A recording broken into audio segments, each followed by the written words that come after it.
Greetings everyone, my name is Rayvenwing and I only sort of know what I'm doing. It's a bit of a work in progress, but this is my first ever YouTube video, so I'm still figuring things out and I do apologize if the video, audio, or editing is a bit wonky. I'm learning, so it's a process. Anyway, this is episode 1 of my Desert City series where I hope to, well, build a desert city. I started this world about 6 months ago and made my starter base in a desert temple. Eventually, that gave me the inspiration to try to build a whole city. Now, this is a bigger build than I usually do, but I have been working on my building skills, and I thought that this would be a great chance to test them out and learn a whole bunch more as I go. It seemed like an interesting new challenge, and in fact, I've already started it. Yeah, the idea of filming this didn't come along until later, hence why this may be the start of the series, but it's not actually the beginning of the project. Don't worry, I will give you guys a proper tour of the current build probably next episode, but for now I want to tackle a specific area. Here is my favorite spot to look over the city in progress, and then there is what I've been calling Market Street. This will eventually be the main entrance into the city, and the plan is for this road to be flanked by colorful market stalls, and then lined with shop fronts behind that. Now, I've been messing around with some designs in a creative world and have most of them planned out, and most of the materials gathered. A few are based on designs I found on Pinterest, so I have the links to those pins down below. So today, I'm just going to build as many of them as I can, and while I do that, I think I'll try to figure out the lore for each merchant. I want to figure out how they interact with the city overall, where they came from, if they live or stay here at all, what connections they have, that sort of thing. Anyway, that's the gist, that's the general idea, so let's get started with this potion stall over here. So, first of all, some of the merchants running these stalls are locals, some are travelers. For the locals, they may have a farm elsewhere or even a shop elsewhere, but they attend to their stall here in order to take advantage of Market Street's popularity. The travelers are more traditional merchants in that they wander elsewhere to gather their wares, then come here to sell them. But even the travelers may have some other connections to the city. Stuff like, do they have any friends or family here, and where do they live while they stay here? That kind of thing. Of course, the very first example is a bit of an exception. This is the potion cart. The owner is some kind of immortal, or at least long-lived being, who travels around, gathers ingredients, sells potions, and enjoys exploration. Maybe they look fairly young, so when people doubt their wisdom, they just say that they inherited the cart from their grandmother, who is actually them in a previous life. They have some standard potions that most people might be interested in, things like fire resistance for traveling through the desert, but make most of their money supplying unique or more difficult potions to people who need them. And while this person may be a traveler, I'm thinking that they were among the first merchants to visit the city regularly, and do have a home here, which is where they stay during visits.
This one is the stall known as Green Sticks, which sells bamboo and sugarcane. The owner is a friendly human guy and local who has a full shop further back in the city. He meets an interesting array of people who need wood, sticks, sugar, or paper, and he tends to befriend most of the people he meets. He calls both his shop and the stall Green Sticks because he finds the name funny.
And this will be the Gunpowder stall. I don't have this character quite as figured out yet. I'm thinking a younger traveler, a bit of a steampunk inventor style, and someone newer to being a merchant. They probably have a gunpowder farm that they work to improve and maintain, and they bring the resources here to sell and fund their projects. I'm also thinking that they get a lot of help and support from both of their neighboring stalls, since both are pretty friendly guys.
So I forgot to record the first half of building this, but this is the wool stall, owned by another local with the shop elsewhere. He loves and appreciates color, his flock of sheep, and the residents of the city. He's basically a pillar of the community, incredibly supportive and considerate, and the local father figure to those who need it. He commonly gives out colorful woolen gifts that he makes himself.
Okay, so they're all built.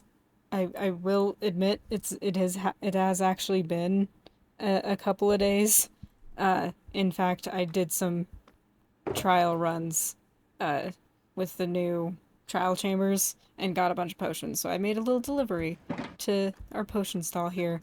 Uh, these are mostly from my own stash, but most of these are from the trial chambers because I got a lot. But this is the full street. I think it looks pretty fun, and I'm excited for there to be more stuff filling it in. Hoping to have like a little bit crowded but fun kind of city vibe in this area. Uh, so I just thought I'd kind of go over each one. You can kind of see, kind of duck behind. Little 360. But just sort of going over it because I mentioned that these are inspired by some designs I saw on Pinterest, so I did want to point out some of the things I changed and why I changed them and just kind of messing with stuff. This one is probably one of the more similar to the designs because it was just very cute. I changed the wheels a bit. I added the deep slate behind it to give it some more, I guess, depth than just the trapdoors. I added this little stool so you can get up and you can see into the shop.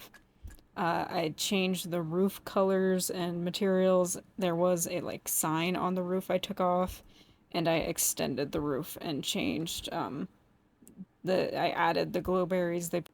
The design only had some of the sort of red vines, but I preferred these little glowberries. But this is a potion stall. I think it looks fun. I do like it with the deep slate more. I think it looks fun, and it also works in with the little stool. And I put an under chest underneath this stair so that it would give some little magic-y looking effects as you're stepping up to get some potions. And then down the line here, so both of these two are based on the same design. It's a pretty straightforward little design that the pin itself actually had 3. I might use one of the others in the future.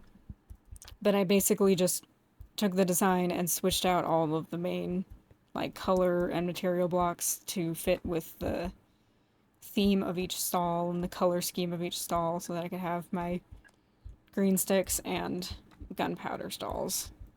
Okay, and then moving on, we have the wool stall.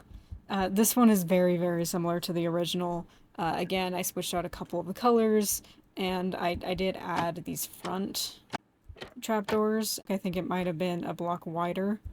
And then I added in the shulker boxes. I think the original just had like a pile of chests and barrels, but since this is a wool stall, which I also added the sign, had to look up how to do the letters, but I wanted to color code the storage so it'd be easier to find everything.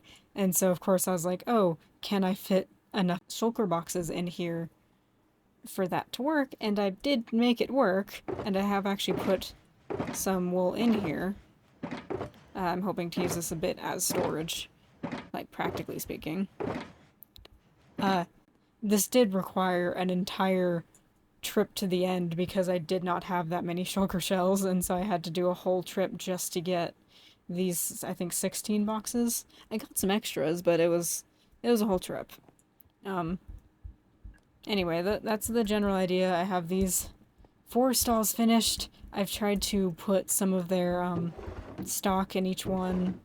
Try to have what I need, though of course my farms don't have quite enough to fully stock everything.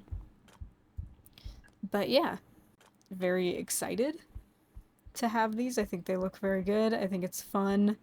I'm going to try to do a world tour next episode probably, or not a world tour, more of a build tour so you can see what I have so far, what I'm planning to do, kind of the idea of the lore beyond what I gave describing the merchants here. And then after that, I think I'll try to do the other 3 stalls. If you can't tell, these 2 are planned to be the same structure. This is a pretty straightforward little stall. But I don't actually have an idea for what this will be a cellar of. So that will be a mystery up until I figure it out. Anyway, it is nice to be able to look at them and be like, and sort of see this as a bit of a start of some of the actual city structures of this build. Um, it gets me real excited about what's to come and how things are gonna turn out.